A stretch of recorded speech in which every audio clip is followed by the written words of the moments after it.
Welcome, Internet! Welcome to my talk show. I'm ChibiFangirl, and welcome to ChibiFangirl's Epic Review Talk Show with... Cody, a.k.a. the Critical Kid. Gus Webb, a.k.a. the Nostalgia Kid. And I'm Arkle. So we're going to be reviewing all four of the Channel Awesome Annverseries. And we're also going to be speculating on what the fifth one could be. Yeah. So the first one we should talk about is The Brawl. We're going to go in chronological order. Yeah. And, actually, no, let's start with introducing how we got into the fandom and how we started reviewing in the first place. And I'll start with Brian. Okay, before we go, can I mention something to everyone? Yeah. Go. This is probably our second time trying to do this because we tried to do this last night and we forgot to record. Yep. No thanks to you. Like we recorded. All my fault, people. Like we recorded, but the time. Like I blame YouTube. Yeah, but I'm trying to say I'm recording now for this. So anyway, let's get back to the podcast. Yeah. So Brian, why don't you start with how you got into the fandom and how you started reviewing? Well, actually, I don't really review. I'm just part of the fandom. Just a long time ago, around 2009 or so, I was on a Skype conversation with my mom and my little brother, and he asked me if I'd ever heard of a guy called the Nostalgia Critic, and I said no. And he proceeded to send me a link to the Battlefield Earth review, and I bookmarked that, and then eventually, weeks down the line, I had some time, so I figured, I might as well watch this thing, and just kind of ended up ballooning from there, although for the longest time, I really only watched the Nostalgia Critic and Spoonie, and late in 2010, I think I started watching some of Linkara and the Nostalgia Chick stuff, and then it just sort of ballooned from there. To the point where just last year, I actually did voice work for Diamanda Hagen. So. Nice. Cody, why don't you tell your story? Okay. Well, it started 3 years ago, and I was being introduced to the Angry Video Game Nerd, and I absolutely thought James Rolfe was hilarious. And then I heard him and the Nostalgia Critic are having this feud and everything, and I'm like, what is going on with this? Who's the Nostalgia Critic? So, I've seen one of his videos. It was the game review of Baby's Kids. And I thought it was hilarious. I almost died while watching this. Did you have to be rushed to the hospital? No, not really died. But basically laughed so hard. I laughed my butt off so hard that I had to go to the emergency room and they had to glue it back on or something. But I'll tell you the story after the review, but it has something to do with that. Okay. Oh God. But anyway, I loved Nostalgia Critic, and in last summer, I think summer of 2010, that was the best summer of my life because I just watched so much Nostalgia Critic. I had no job. I was staying at home alone because my sister was starting her first year in college. My mom's off on her job, and I am just there watching Nostalgia Critic, and I just enjoyed every minute of it. So I wanted to do a review just like the Nostalgia Critic. In May of 2012, me and my class are reading this book. It was called Frankenstein by Mary Shelley. And I said to myself, hey, that's a famous movie made by Colin Clive, Boris Karloff, all this other stuff. And I watched the movie and read the book, and I'm like, the movie's nothing like the book. So I decided for a multimedia project, I was thinking of doing like something similar to Nostalgia Critic's old versus new videos, but instead it's called its books versus films and make comparisons to the book and the film. And it was so funny. The class loved it, and me and Gus always quote lines from that review. Yeah, and that's because because I'm one of the producers with Cody. Yeah, and I'm the script monkey, and he's the editing coach, sort of. So we both work together to make these reviews and everything. And me and him, And have been working over a year now. yeah, 1 year anniversary with me and little Gussie. Happy. Oh my god, should we get an anniversary film, just the two of you? That'd be hilarious. You get to play all the roles. Oh yes. Yeah, it'll probably be also a snuff film. Oh god. Oh wait, are you done with your show? Gus and Cody, the porno. Okay. Okay, that'll be a weird fanfic. Before the show started, like last night when we did their pre-run, we were talking about bad fan fiction in our childhood. God. And once we were done with the chat, I posted on Facebook to Gus. I'm like, what if somebody right now is writing a fan fiction about us? If the sound was working, it'd be a foursome. Okay. Yeah.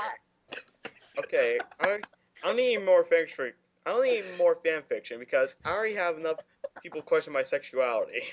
Alright, Gus, why don't you I am straight as a board. In fact, I am more straight than the pole your mom dances on. Ooh, boosh! Alright, Gus, why don't you tell us your story of how you got interested in that guy with the glasses? Well, like Cody, I was a fan of the Angry Video Game Nerd. I only subscribed to his channel because I saw his top 10 list on the top 10 deaths in the Friday the 13th movies. Then I saw some of his reviews. Then I saw this thing on his other channel, Cinemassacre, called his Ricky 1 review. And this was dealing to the Nostalgia Critic. Then what happened next was I saw the fight between him and the critic. Then I saw the critic's video game review of Baby's Kids. Then it went down the line there, and I started watching the rest of his reviews. And then, like Brian, the only two people I watched was Nostalgia Critic and Spoonie. Then I went down the line. Then I saw a little bit of Linkara stuff, and now I'm trying to get into the stuff that Mars Girl is doing. Okay. And Mine? Oh, you done? Sorry. And also, like Cody, I wanted to do a review, so I decided to do a review of Doug's first movie, which completely ripped off Doug's review of it. And like people still like the review I did, and I just want to get this out of the line for my friends that are hearing this. I don't hate the Doug TV show. I only hate the Disney one. Okay. I've never seen them, so yeah. But I will give it this though: the theme song to the Disney Doug was actually better than the Nickelodeon Doug. So wait, who was it owned by before Disney then? Nickelodeon. It was Nickelodeon. Oh, okay. Because it was before my time. So Me and Cody are kids. Let me tell you my story. It is very, very long. Okay. So about 6 years ago, my friends and I were into anime, and one of my friends I hadn't seen in a long time said, "Oh, you got to watch Naruto Abridged." And for a while, Naruto Abridged was really, really popular until Masako X and Vegeta dropped off the face of the earth. And eventually they said, "Oh, well, we're not doing this anymore," and we just didn't know where they went. And a few years ago, I went to a camp, and one of my brother's friends was like, "Oh, you gotta see the Angry Video Game Nerd." And I was scared as hell. I never wanted to see this guy ever again. It was the Mario episode. I'm not sure which one. Can someone remind me which one it was? It was the one Mario 3. Yeah, okay, yeah. It had Satan in it. I'm a scaredy cat. I cannot watch anything scary whatsoever. Yeah. So then, because it was the devil and Super Mega Death Christ. Yeah. So yeah, it kind of reminded me of that one scene from Scary Movie 2 in the really beginning. Oh. Because they have some dialogue. But like then last year I went to ALA, which is an anime convention, and I was at a panel where they talked about the evolution of different kind of animes and bad movies and etc. And they were talking about the Mario movie, which was like one of my favorite movies as a kid. And I asked, why is it so bad? They're like, oh well, you have to see the Nostalgia Critics version of it because we only have so much time. So after the anime convention was over, I went to go see his videos. And at first, I wasn't sure if I liked him or not. So I watched the movie again. I was actually interested in the Nostalgia Critic after the second time watching it through. And I still like the Mario movie. It's still really cheesy, but I can still accept it for what it is. I mean, it's a 90s film. What do you expect? Oh. So then afterwards, I just became obsessed with the Nostalgia Critic, like all of 2012. That's all I talked about it. Like, you used to think I talked about anime, but no, it was all that guy with the glasses or Adam Lambert at the time. And then I branched out to Atop the Fourth Wall, and I started at the wrong place. I started at the Pikachu episode, and I was totally confused and scared. But once I got to the earlier episodes, I actually understood for what it was, and I branched out, and I watched all the films in the wrong order. So, speaking of the Mario Brothers movie, there was a scene in it where where Koopa goes into our present world, and he takes his ray thing and he destroys the World Trade Center.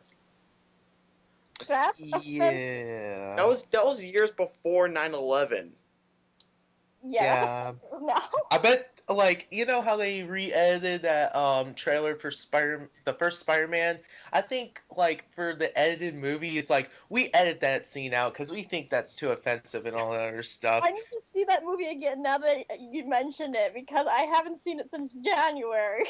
Oh, man. Alright, so then how I started reviewing was I was inspired by Nostalgia Critic. Now, the original idea was I wasn't supposed to be ChibiFangirl. I was supposed to be the nostalgia bitch. Because all I would do is bitch about things, because my goal was to get rid of all the females on that guy with the glasses.com and become Nostalgia Critic or Linkara's wife, and then take over the world. Of course. Of course. But then I'm like, you know what? I want to make this as child friendly because I have a lot of kids in my family, and if I did want to show it to my family, I would change my name. So I thought, okay, well, what something describes me? Well, I am a fangirl, of course. Well, I got to think of something before fangirl. I'm like, oh, Chibi, because I'd probably be the youngest on the group if I did join. So my first review was supposed to be Winx Club, but I could not read a script whatsoever, so I dropped that idea. So then my second idea was to review Sucker Punch, totally improvised. That didn't work either. You can watch it on my YouTube account. It is awful. I am stuttering. I have it in the wrong angles. It's reviewed on my webcam. It is awful. So the third time around, I tried to review Kick-Assio with my brother, who was recording and directing. We had written an actual script, and we were doing an actual performance value. Then yesterday, he had quit on me, and I started crying because he said I couldn't act. So then I came to these people totally last minute last night and said, you want to do a review talk show with me? And they're like, okay. Yeah, so, at first I was like, I do not know you, but okay, we'll do it anyway. Yeah, I knew only Brian and Gus at the time. I totally met Cody 2 hours before we did the review. And I'm like, what? No, let's do it now. He's like that. He's like, okay, mystery weird person, I'll do the video with you.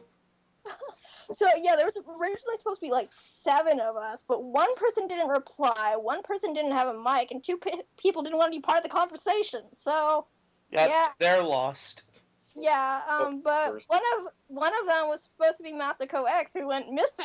But, he's now part of that guy with the glasses. He's under Ink Reality. I don't know what show he hosts now, but it's really short compared to what he did originally. Does anyone remember what he hosts now? Or no? I never heard of him, no. Oh, but him, Little Karibo, and Team 4-Star are part of that group now, so let's talk about the Annverseries now.